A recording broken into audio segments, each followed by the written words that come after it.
Bismillahirrahmanirrahim. Assalamualaikum warahmatullahi wabarakatuh. Waalaikumsalam warahmatullahi wabarakatuh. Sahabat majlis, bertemu lagi dengan kami dalam acara ngobrol bareng bersama Habib. Masih tetap ditemani oleh Habib Abdullah. Dan jangan lupa kita terus bersyukur kepada Allah Ta'ala dan juga bersalawat kepada Nabi-Nya beserta keluarga dan sahabatnya yang nantinya kita akan mendapatkan syafaat dari beliau. Amin. Sahabat majlis yang dirahmati Allah, obrolan malam hari ini kita masih ditemani oleh Habib Abdullah. Assalamualaikum Habib. Waalaikumsalam warahmatullahi wabarakatuh. Ya? Sehat, Alhamdulillah. Kita melanjutkan ada episode sebelumnya tentang zakat fitrah, Habib. Iya. Ya. Nanti kita lanjuti dalam episode ini, maksudnya kita membahas apa itu zakat mal. Oke. Dan bagaimana perlakuan zakat mal dan siapa saja yang berhak mendapat dan penyelesaian deh. Kalau bahasa simpelnya seperti itu. Oke. Silakan Habibana. Bismillahirrahmanirrahim. Assalamualaikum warahmatullahi wabarakatuh. Waalaikumsalam. Salatu wassalamu ala Rasulillah wa ala Muhammad bin Abdullah wa ala alihi washabihi wa wala. Subhanaka la ilma lana illa ma 'allamtana innaka antal alimul hakim. Rabbi shrah li sadri wa yassir li amri wahlul 'uqdatam min lisani yafqahu qawli. Amin ya rabbal alamin. Alhamdulillah, sebagaimana yang kita ketahui berkaitan dengan zakat mal adalah derajatnya sama dengan sebagaimana zakat fitrah. Jadi kewajiban zakat mal adalah sama derajatnya sebagaimana zakat fitrah. Baik. Zakat mal dikeluarkan bagi orang-orang yang memang mempunyai kelebihan harta. Berapakah kelebihan yang harus dikeluarkan? Atau berapa sih orang-orang batasannya? Gitu. Yang jelas di sini ulama fikih berpendapat 85 gram. Jadi untuk hitungan setiap seseorang, bagi ibu-ibu, bapak-bapak yang mempunyai daripada emas yang ukurannya 85 gram, maka itu sudah mempunyai kewajiban zakat 2,5% daripada harta yang dia milikinya. Terus kemudian di sini bilangan ataupun jumlah daripada bentuk rupiah, ulama juga berpendapat 105 juta. 105 juta dia untuk bisa mengeluarkan zakat. Jadi setiap seseorang yang mungkin mempunyai harta daripada 105 juta, maka itu sudah mempunyai kewajiban untuk dia bisa menunaikan daripada zakat mal itu sendiri. Sebagaimana yang mungkin di episode yang lalu kita fahami bahwasanya zakat itu adalah untuk tazkiyah, yaitu untuk mengeluarkan daripada atau mensucikannya, sehingga insya Allah harta yang kita keluarkan di jalan Allah Subhanahu wa Ta'ala, wabil khusus yang namanya zakat, maka itu adalah hukumnya wajib. Maka hal yang demikian itu hendaklah kita lakukan dan hendaknya juga kita laksanakan. Allah Subhanahu wa Ta'ala di dalam ayat Al-Quran memuji orang-orang yang selalu mensucikan daripada baik itu dirinya, hartanya, dan apa-apa yang dia milikinya. Kata Allah Subhanahu wa Ta'ala, a'udzubillahi minasyaitonirrajim, bismillahirrahmanirrahim, qad aflaha man zakkaha. Qad aflaha man zakkaha, yaitu sungguh beruntung orang-orang yang telah mensucikan, baik itu mensucikan dirinya ataupun mensucikan hartanya. Banyak orang yang mungkin lebih mudah mensucikan dirinya, mungkin dengan dia mandi, kayak gitu, dengan dia ya hal-hal yang mungkin lebih mudah gitu. Itu adalah badaniyah. Untuk badaniyah mungkin kita ya udah tahu lah, mungkin dari SD mungkin kita udah memahami tata cara kita bersuci. Iya. Akan tetapi yang paling utama juga itu ketika setiap seseorang itu mempunyai harta, ya khususnya tadi dengan bentuk nisab kayak gitu ya, dengan jumlahnya yaitu 105 juta atau 85 gram emas, maka hendaknya itu juga mempunyai daripada zakat ataupun mempunyai kewajiban daripada zakat. Dan ingat, Allah Subhanahu wa Ta'ala yang menciptakan kita, yang memberikan kita rezeki, itu memuji bagi orang-orang yang menunaikannya. Oleh karena itu, hendaknya bagi kita, khususnya bagi pemirsa dimanapun Anda berada, untuk tidak mempunyai rasa takut atau khawatir ketika mengeluarkannya. Karena setiap seseorang itu biasa dihantui dengan rasa kekhawatiran yang mana nanti itu akan menyebabkan daripada bakhil. Kata Nabi Shallallahu Alaihi Wasallam, al-bakhil ba'idu minallah. Orang pelit itu jauh dari Allah. Kayak gitu. Terus kemudian ba'idu jauh daripada bakhil, al-ba'idu minan nas. Jauh dari manusia. Orang ketika kita punya kerabat atau saudara atau teman, kalau bakhil pasti orang akan jauh dari kita. Ya. Kayak gitu. Dan yang lebih membahayakan itu pertama adalah bakhil ba'idu minallah, jauh dari Allah. Ya Allah. Jadi ba'id di sini ini adalah tidak ada kategori akan bisa dapat mendekat lebih baik kecuali dia dengan dermawan. Oleh karena itu Nabi SAW mengatakan al-bakhil ba'idu minallah, ba'idu minan nas, wa gharibun minan nar, dan dekat daripada neraka.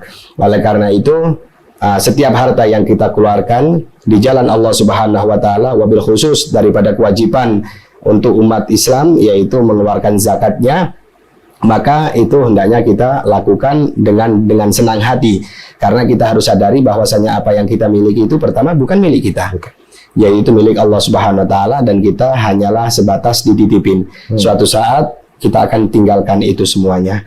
Dan yang kita banyak bawa di dalam kehidupan yang serba sementara ini adalah amal kita, wabil khusus kewajiban kita untuk menunaikan daripada zakat tersebut. Terus kemudian ada timbul pertanyaan, Pak Haji. Ya. Sebagian seseorang itu bertanya, bagaimanakah kalau sedekahnya rajin akan tetapi nggak mau ngeluarin zakat? Nah, ada juga pemahaman begitu, Beb. Saya bayar zakatnya dicicil tiap minggu atau tiap bulan. Dengan bicaranya ini zakat saya tiap bulan. Iya, gitu. Nah, maka yang demikian itu pertama, adapun sedekah ini sodakoh, gitu. Sodakoh itu beda dengan yang namanya zakat. Sodakoh hukumnya sunnah, adapun zakat hukumnya wajib. Adapun zakat mal itu sama, sederajat dan sama dengan yang namanya zakat fitrah. Gitu. Jadi ketika seseorang mengeluarkan zakat tersebut itu dengan batasan yang namanya nisab pertama, yaitu batasan keuangan ataupun batasan daripada yang dimilikinya 85 gram emas, atau kalau diuangkan, dirupiahkan yaitu setara dengan 105 juta. Terus kemudian dengan nisab tersebut maka adanya haul, yaitu setahunnya ya. Setahun kayak gitu. Jadi itu memang biasanya mereka para pedagang yang uangnya diputar, terus kemudian di situ ada hasil, ada laba, terus kemudian yang mana hasil tersebut itu sudah masuk haul, yaitu udah dalam waktu setahun. Maka ketika setahun tersebut, maka itulah yang dikeluarkan. Ya, maka itu yang wajib untuk dikeluarkan dengan persentase yaitu 2,5% yang agama ajarkan kepada kita. Baik, luar biasa, sahabat majelis, pecinta majelis. Kita tuh harus mengukur diri sendiri, gitu kan? Karena tadi itu ancaman yang ketiga itu nggak asyik banget, gitu kan? Ya, gharibun minan nar. Dekat dengan neraka. Itu bagi orang yang bakhil. Iya, bakhil. Sementara yang sadar dirinya itu dirinya sendiri. Iya. Kan begitu ya. Tapi begini, Bib, banyak juga terjadi. Insya Allah di tahun ini jangan ada yang terjadi itu ya. Itu bagaimana ya? Kalau bila ada orang atau sejumlah orang yang pada masuk bulan Ramadan, karena dia pahami ada zakat fitrah dan zakat mal, terus sebetulnya dia mampu, sebetulnya dia berharta. Iya.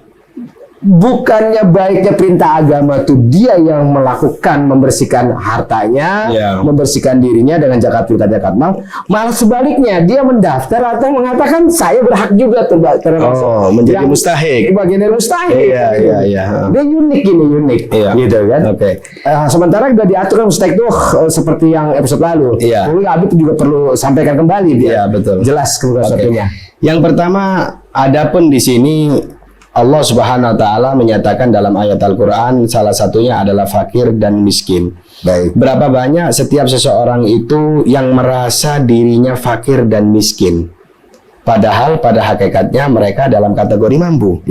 gitu. Jadi dia memiskinkan dirinya, memfakirkan dirinya, sehingga dia dengan drama, mungkin istilahnya kurang bersyukurnya, sehingga dia lebih baik saya mendapatkan zakat mal, atau saya daftar menjadi mustahik supaya saya mendapatkan beras, saya mendapatkan daripada harta dari orang-orang kaya. Padahal mungkin secara umum kalau ditinjau maka dia menjadi mustahik. Kayak gitu. Mungkin kalau ditinjau secara umumnya dia orang mampu. Akan tetapi dia merasa dirinya itu miskin. Nah, itu berarti kemiskinan di sini ada miskin secara zahir, ada juga miskin secara hati. Yang paling berbahaya itu Pak Haji miskin hati. Miskin hati. Gimana? Miskin hati itu seandainya dia punya uang 10 miliar, 20 miliar ada di ATM dalam bentuk nganggur atas nama dia pribadi, kalau dia memang miskin, dia akan miskin.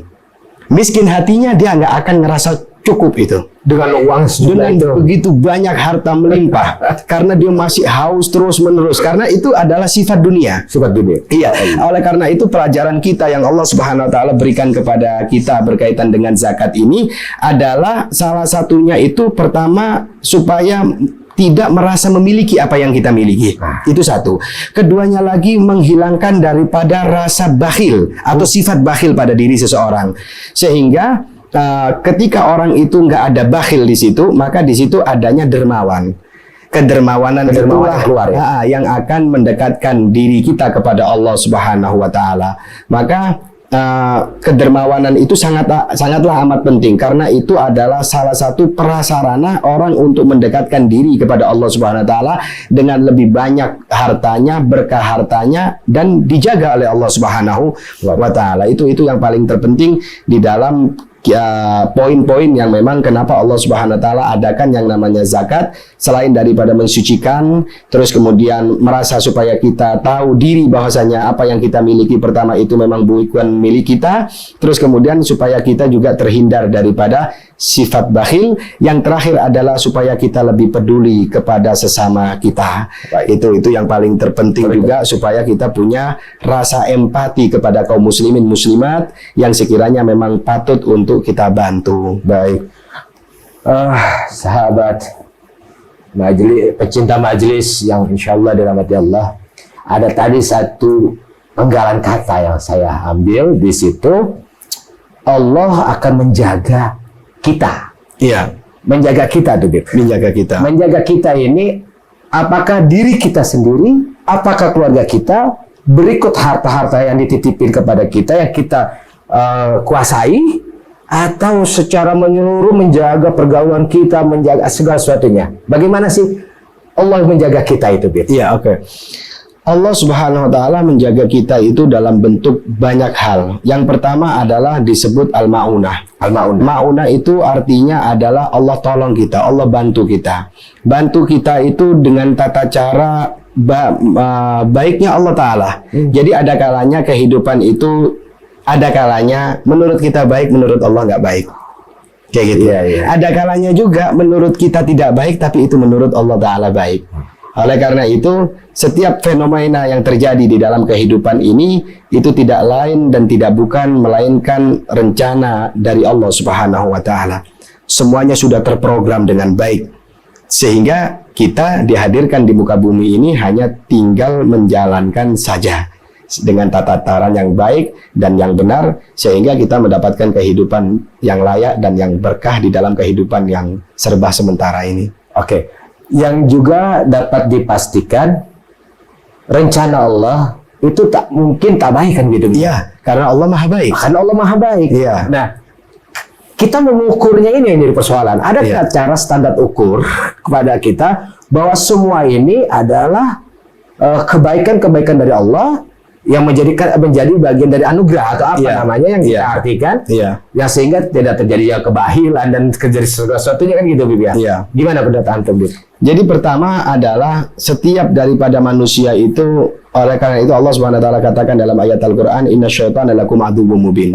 Sesungguhnya syaitan itu adalah musuh yang nyata untuk kita. Timbul pertanyaan, nyatanya setan itu yang di mana ya? Kayak gitu. Pertanyaan itu adalah pertanyaan yang memang harus dijawab. Yang pertama, dengan kalahnya kita, menjadi hamba yang harusnya kita harus ngikutin. Contoh dalam bab zakat, mungkin karena ada sifat bakhil, karena sifat bakhil itu sifatnya setan. Sifatnya setan. Iblis atau setan itu maunya kita, ya kita nggak keluarkan zakat. Nah, dengan kita menuruti dia, ya secara nggak langsung kita akan menjadi hamba setan. Nah, itu yang akan menjadi masalah dalam kehidupan kita ini. Adapun bagaimana sih kita memahami bahwasanya segala sesuatu yang terjadi itu adalah rekayasa dari Allah Subhanahu wa taala, yang mana itu adalah udah disetting lah, kalau bahasa kita udah terprogram dari Allah Subhanahu wa taala, maka hendaknya kita juga menjadi hamba yang ngikutin program tersebut, Pak Haji. Dengan tata cara, ya ketika sholat ya kita sholat, ya ketika puasa kita puasa, ketika zakat ya kita zakat, ketika Allah taala ajarkan kita harus baik hati, ya kita harus baik hati juga. Begitu juga lah di dalam kehidupan itu yang kita harus memang jalankan. Begitu. Jadi artinya ya perintah yang dari Allah ya harus ditunaikan, dijalankan dengan baik, baik. Nah itu mungkin bagian rasa syukur, ya toh, ya nantinya kita akan ditambah segala sesuatunya. Betul. Tapi kan ini penyadaran diri kita, kan gitu, Bib. Betul. Baik. Memang kadang-kadang ada sifat setan yang masuk ke diri kita kali, Bib, ya. Atau ke diri ana lah pribadi. Kadang-kadang mau keluarin zakatnya susah. Kenapa? Karena saya yang kerja, saya yang mencari, saya yang dapat uang, kenapa saya harus keluarkan? Nah, ini harus antum bantu cara penyadarannya, Bib. Gimana tekniknya itu? Penyadaran pertama adalah kita harus pahami pertama yang namanya kewajiban itu harus ditunaikan. Kewajiban. Ketika setiap seseorang melanggar daripada kewajiban tersebut, maka dia berdosa. Apapun itu dalam bentuk kewajibannya, baik itu sholat, zakat, puasa, haji bagi yang mampu, dan yang lain daripada itu semuanya. Nah, maka itu yang pondasi yang pertama kita harus sadarkan. Dan yang kedua adalah kita harus sadar diri. Kalau kita memang benar hamba Allah Subhanahu wa taala, ya kita akan ngikutin apa maunya Allah Subhanahu wa taala, bukan mengikuti ego kita atau daripada nafsu kita. Tapi kalau ngikuti nafsu sebagaimana tadi kayak Pak Haji bilang, ini saya yang nyari, ini saya yang berkorban, saya ngumpulin ini duit, giliran udah sampai waktunya udah ngumpul sampai nilainya mungkin sampai nisab 105 juta, ternyata di situ ada zakat. Saya harus mengeluarkan 2,5%. Waduh, ini kan lumayan jadi berat kayak gitu. Dan ada lagi tambahan yang radikal lagi bahasanya. Dia yang menerima, dibilang itu pemalas. Itu tambah lagi nih. Coba deh contoh seperti kita kan gitu. Nah, itulah kita juga harus menyadari bahwasanya setiap nasib seseorang itu pertama nggak sama. Dan kita bagi yang memberikan, kata Nabi SAW, yadul ulya, yaitu tangan yang di atas itu lebih baik daripada tangan yang di bawah. Maka hendaknya ketika setiap orang yang punya kewajiban daripada menunaikan zakat, baik itu zakat fitrah ataupun zakat mal, maka hendaknya di situ tuh dia patut berbangga dan berbahagia. Karena apa? Allah Ta'ala curahkan daripada rezeki atau berikan rezeki sehingga dia bisa mengulurkan daripada rezeki yang Allah Ta'ala juga punya itu sebetulnya. Subhanallah. Gitu. Pada hakikat kan semua Allah juga yang punya gitu. Tapi kita menjadi perantara daripada kepanjangan tangan Allah Subhanahu Wa Ta'ala sehingga itu pun kita dinilai ibadah. Luar biasa. Itulah maha suci Allah Subhanahu Wa Ta'ala. Semuanya saya resapi jadi luar biasa ini. Alhamdulillah. Sahabat majelis, kita sampai di sini dulu karena luar biasa kajian ini. Kita harus meresapi daripada uraian-uraian agar kita mampu sadar diri dan mampu untuk mengamalkannya. Amin.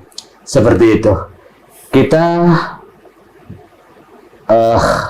akan berjumpa lagi di episode yang akan datang.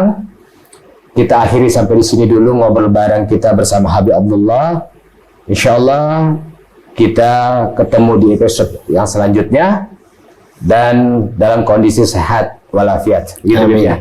Bib, sebelum kita tutup kita berdoa ke Bismillahirrahmanirrahim. Alhamdulillahirabbil alamin. Amin. Allahumma salli wa sallim ala sayyidina Muhammadin wa madul wujud fi hadhil yawm fi kulli yawm syurana jannah fi dunya al-akhirah. Allahumma rabbana atina fid dunya hasanah wa fil akhirati hasanah wa qina adzabannar. Wa sallallahu ala sayyidina Muhammadin wa ala alihi walhamdulillahi rabbil alamin. Amin. Kita sapa dulu dengan salam penutup kepada sahabat pencinta majelis. Assalamualaikum warahmatullahi wabarakatuh.